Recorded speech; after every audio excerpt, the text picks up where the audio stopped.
Just ahead on Palm Beach TV.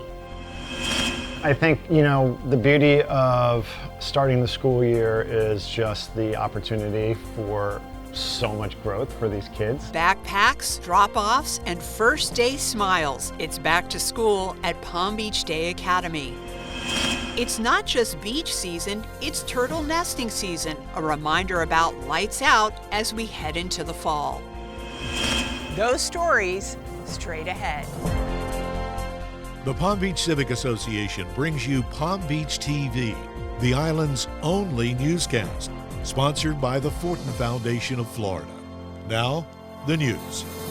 Welcome to Palm Beach TV. I'm Sally Lewis. From the quiet pace of summer to the energy of a new school year, at Palm Beach Day Academy, it's a fresh start for students, families, and the town. It's really cold, so you don't want to touch it with your bare hands because it will give you a freezer burn, all right?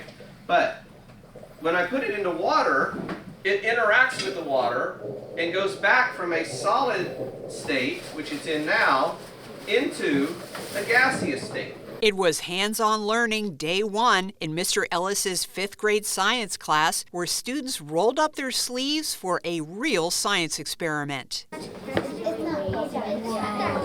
With a history of more than 100 years on the island and 585 students from pre-K to 8th grade, Fanning Heron, a Civic Association liaison director and head of school, is feeling very optimistic. Well, we still have a handful of spaces out there, but trying to be a little bit more selective in our admissions profile, which is great for us, and also just trying to make sure that we don't grow to a size that removes the small school feel. This is everything you need to know for the week. It's got what we're covering that week. These are main key terms that we're covering. Rosie Goldberg is starting her final year at Palm Beach Day Academy, a journey that began when she was just 2 years old and will culminate with a school trip to Europe. Feels really weird because I remember being like a little kid coming in and being like, oh, those 8th graders are so tall, and it's just crazy to know that I'm an 8th grader now. Students in Ms. Alvarez's science class get plenty of hands-on experience with an annual field trip to Grassy Waters Preserve in West Palm Beach, a fun and engaging way to learn. I think 4th grade is such a fun age. They have so many questions still, and they're so eager to learn, which is so fun and exciting.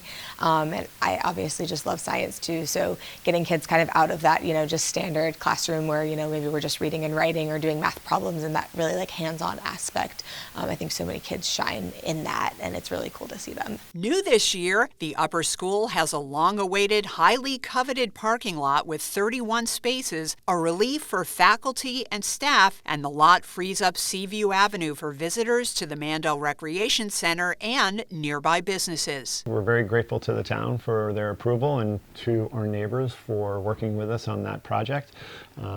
It's, as I like to say, it's the nicest parking lot in Palm Beach right now. With both public and private schools back in session, there are more cars on the road and more students in the crosswalks. All the familiar signs of the approaching season.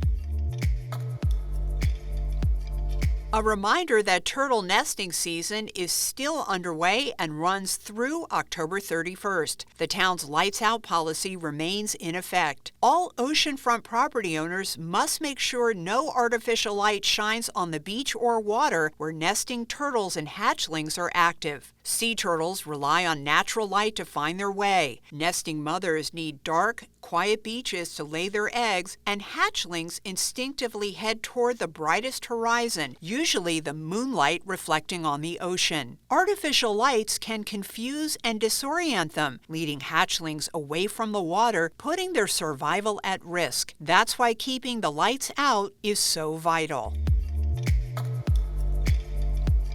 And that wraps up Palm Beach TV. Stay up to date with the island's only newscast at palmbeachcivic.org and through our social media. Until next time, thank you for watching. Palm Beach TV is a production of the Palm Beach Civic Association.